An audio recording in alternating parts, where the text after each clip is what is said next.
Hello and welcome to Inventiva. This is Sakshi and you're watching the Crucial Hour at 8, news from 8 to 8. No reason to panic after meeting PM Modi, Coal Minister says government in process to replenish stock. Amid the reports of coal crisis which could lead to power cuts across the country, Union Power Minister R.K. Singh and Union Coal Minister Prahlad Joshi on Tuesday met Prime Minister Narendra Modi and discussed ways to increase transportation of coal. Power Secretary Alok Kumar and Coal Secretary A.K. Jain also showed a presentation to PM Modi on availability of coal and power in the country, according to sources. Amit Khare appointed as Prime Minister Modi's advisor, former Secretary HRD, Information and Broadcasting or IMB. Amit Khare, an IAS officer of the 1985 batch, was on Tuesday appointed as the advisor to Prime Minister Narendra Modi. Khare retired as the Secretary Higher Education on September 30. The Appointments Committee of the Cabinet has approved the appointment of Shri Amit Khare, IAS retired, as advisor to the Prime Minister in Prime Minister's office in the rank and scale of Secretary to Government of India on contract basis as per other usual terms and conditions as are applicable in the case of re-employed officers of Secretary level in Government of India, initially for a period of 2 years of until further orders, whichever is earlier, an order said. Major terrorist strike averted, Delhi police on Pakistan man's arrest in Lakshmi Nagar. The Delhi police said on Tuesday the Pakistan national arrested on Monday had been living in the country for more than a decade using Indian identity. Deputy Commissioner of Police Special Cell Pramod Kushwaha said initial investigation had revealed his involvement as sleeper cell and orchestrating subversive activities. The Pakistani, identified as Muhammad Ashraf, was arrested from the Lakshmi Nagar area in Delhi on Monday. A major terrorist strike was averted, police said. He has revealed his involvement in several terrorist activities in Jammu and Kashmir and other places in India lately. He was tasked to carry out terrorist activities. The place was not mentioned. He has been trained by Pakistan's ISI or Inter-Services Intelligence. We are trying to identify his other associates, the senior police officer was quoted as saying by news agency ANI. Bharat Biotech's Covaxin gets emergency approval for kids aged 2 to 18 years.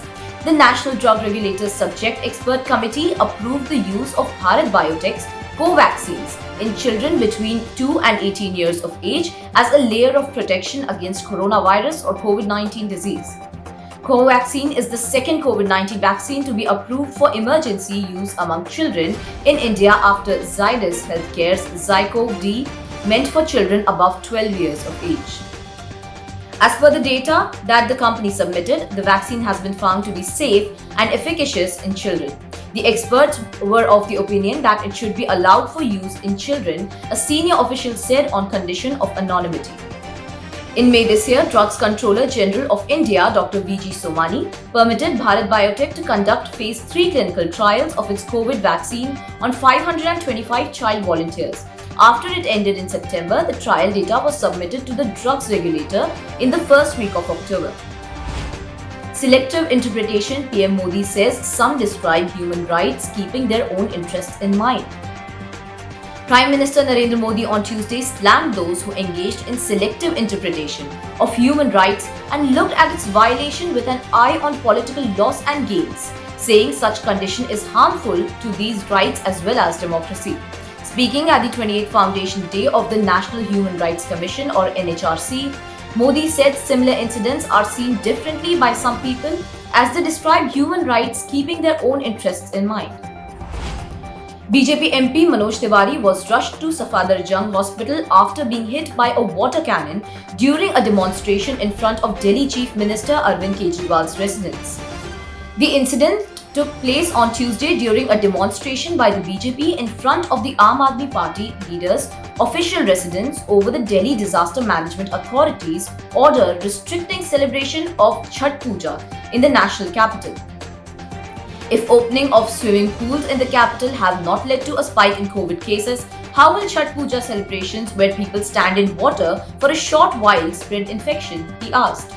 Kejriwal government can make the body temperature check mandatory for entry into Chhath Puja sites and also make it necessary to video record the celebrations. Nearly 2 crore vaccine doses have been administered in Delhi. COVID cases are at an all-time low in Delhi, he added. Rajasthan Education Minister quotes controversy, more quarrels in schools due to more number of women staff. Rajasthan Education Minister Govind Singh Dotasra is once again in the news, but for wrong reasons.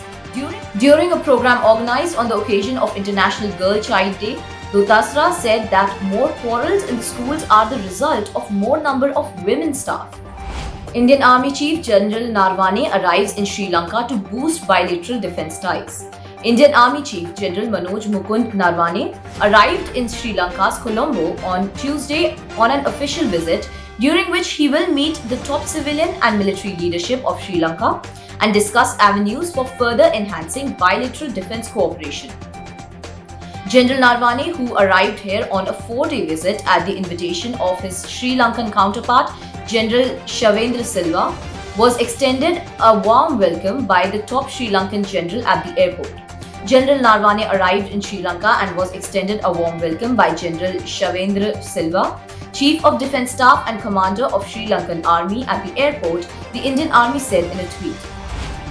PM Modi to participate in G20 Leaders Summit on Afghanistan on Tuesday.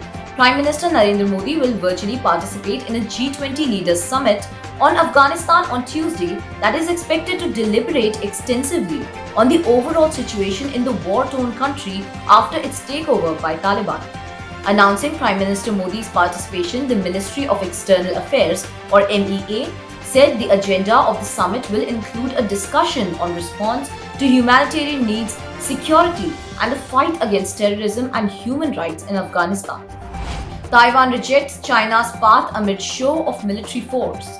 Taiwan's president on Sunday vowed to defend the island from China's rising pressure for reunification after a week of unprecedented tensions with Beijing. Speaking at the island's National Day celebrations, a rare show of Taiwanese defense capabilities in the annual parade underlined Tsai Ing-wen's promise to resist Chinese military threats. We will do our most to protect the status quo from being unilaterally altered, President Tsai said. We will continue to bolster our national defense and demonstrate our determination to defend ourselves in order to ensure that nobody can force Taiwan to take the path China has laid out for us, the Taiwanese leader added. Taliban say US to provide humanitarian aid to Afghanistan, new political rulers not to be recognized. The US has agreed to provide humanitarian aid to a desperately poor Afghanistan on the brink of an economic disaster while refusing to give political recognition to the country's new Taliban rulers, the Taliban said on Sunday. The statement came at the end of the first direct talks between the former foes since the chaotic withdrawal of US troops at the end of August.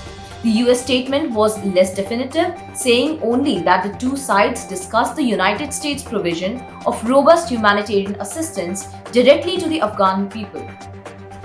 The Taliban said the talks held in Doha, Qatar went well, with Washington freeing up humanitarian aid to Afghanistan after agreeing not to link such assistance to formal recognition of the Taliban. 5 killed in explosion targeting Yemeni government officials in Aden. A massive explosion struck a convoy of high-ranking Yemeni government officials in the country's southern port city of Aden on Sunday, a security official told Xinhua. A booby-trapped vehicle exploded in Aden's district of Tawahi, targeting a traveling convoy carrying a number of government officials, the local security source said on condition of anonymity. Rakesh Jhunjhunwala backed Akasa Air gets Aviation Ministry nod to fly. The Ministry of Civil Aviation has given a no objection certificate or NOC for the operation of Rakesh Jhunjhunwala's backed new airline Akasa Air in India, a company statement said on Monday. The new airline aims to start operations by the summer of 2022, the holding company SNB Aviation Private Limited said. Akasa Air is backed by ace investor Rakesh Jhunjhunwala and ex-Jet Airways CEO Vinay Dubey. Gold prices declined by 59 rupees to rupees 46,038 per 10 grams in the national capital on Monday amid weak international precious metal prices, according to HDFC Securities. In the previous trade, the precious metal had settled at rupees 46,097 per 10 grams. Silver prices also tumbled rupees 196 to rupees 60,369 per kg from rupees 60,565 per kg in the previous trade. In the international market, gold traded marginally lower at $1,756 per ounce and silver was flat at $22.59 per ounce. RBI imposes rupees 30 lakh penalty on Pune-based Janta Sahakari Bank. The Reserve Bank of India has imposed a penalty of 30 lakh rupees on Janta Sahakari Bank Limited, Pune, for non-compliance with certain directions. The penalty has been imposed for non-compliance with specific directions issued by RBI under the Supervisory Action Framework or SAF and RBI directions on frauds in UCBs, changes in monitoring and reporting mechanism. The statutory inspection of the bank with reference to its financial position as on March 31, 2019, the inspection report pertaining thereto and examination of all related correspondence revealed that the bank had not complied with the directions on exposure to sensitive sectors, real estate, and classification and reporting of frauds, the RBI said. India gets third set of Swiss bank details under Automatic Info Exchange Framework. India has received the third set of Swiss bank account details with Switzerland as part of an annual exercise under which the European nation has shared particulars of nearly 33 lakh financial accounts with 96 countries. The Federal Tax Administration or FTA of Switzerland said in a statement on Monday that the exchange of information this year involved 10 more countries: Antigua and Barbuda, Azerbaijan, Dominica, Ghana, Lebanon, Macau, Pakistan, Qatar, Samoa, and Vanuatu. Fuel on fire, petrol diesel prices hike for the 7th day in a row, check revised rate. Fuel prices on Monday touched another high as the rates were hiked for the 7th straight day. Petrol and diesel prices were hiked across the country for the 7th consecutive day on Monday. Petrol prices crossed the 104 rupee mark as they were hiked by 30 paise from 104.14 per litre to cost 104.44 per litre, while diesel rates were hiked by 35 paise from 92.82 rupees to cost 93.17 according to Indian Oil Corporation. In Mumbai, petrol costs 110.41 rupees per litre, a 29 paise raise, while diesel costs 100.29 rupees per litre, a 37 paise raise. In Bangalore, petrol is priced at 108.08 rupees a litre and diesel 98.89 a litre. Chennai saw petrol price rising to 101.79 rupees per litre and diesel to 97.59 rupees a litre on Monday. Android 12 will provide robust enterprise trust and security, says Google. Google has made Android 12 open source earlier this week and now the company has said it was focused on helping organizations achieve the right balance between protecting employee privacy and equipping IT with necessary security and controls. Android 12 introduces user privacy enhancements for all managed devices, including improved transparency of admin controls. Oppo to launch Color OS 12 in India on October 11th. Oppo will be launching the Color OS 12 UI at an online launch event. The event will be live streamed via the company's own YouTube channel. The live stream is scheduled to begin at 2:30 p.m. on October 11, 2021. Apple announces Diwali offers AirPods free with iPhone 12. Apple has announced its Diwali offers and it is now live on Apple's official India website. During the sale, the company is offering first-generation AirPods for free with iPhone 12 and iPhone 12 mini. Apple has published details of the festive offer on its India store page. Telegram gained 70 million users during WhatsApp Facebook outage, says CEO Pavel Durov. Telegram added a staggering 70 million new users in a day after Facebook experienced hours-long outage across its services, CEO Pavel Durov said.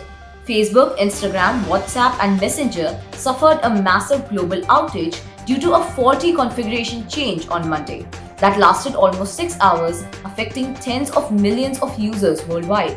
As users failed to stay connected via instant messaging services for nearly 6 hours, many shifted to other platforms such as Telegram and Signal. NASA's Lucy mission prepares for launch to Trojan asteroids. NASA is prepared to pack Lucy, the agency's first spacecraft, into a capsule for launch on October 16. NASA has studied Jupiter's Trojan asteroids, filled Lucy with fuel. Named after characters in Greek mythology, these asteroids circle the Sun in two swarms, with one group leading ahead of Jupiter in its path and the other trailing behind it. Lucy will be the first spacecraft to visit these asteroids. A gas station on Red Planet, new carbon dioxide reactor can make Martian fuel. Chemical engineers in the US are developing new ways to convert greenhouse gases to fuel to address climate change and get astronauts home from Mars. Researchers at the University of Cincinnati used a carbon catalyst in a reactor to convert carbon dioxide into methane, known as the Sabatier reaction from the late French chemist Paul Sabatier. It is a process the International Space Station uses to scrub the carbon dioxide from air the astronauts breathe and generate rocket fuel to keep the station in high orbit. NASA to launch one Earth observing satellite, 4 CubeSats on Monday. US Space Agency NASA has cleared the launch of Landsat 9, a powerful Earth-observing satellite, and 4 tiny satellites on Monday. The Landsat 9 satellite is a joint NASA and US Geological Survey or USGS mission that will continue the legacy of monitoring Earth's land and coastal regions that began with the first Landsat satellite in 1972. Landsat 9 is scheduled to launch at 2:11 p.m. EDT or 11:41 p.m. India time on Monday on a United Launch Alliance or ULA Atlas V401 rocket from Space Launch Complex 3 at Vandenberg Space Force Base in California. The rocket will take Landsat 9 to its orbit 438 miles above Earth, NASA said in a statement. This is Sakshi from Imedra Studios signing off. Till then, good night and subscribe to our channels for daily updates.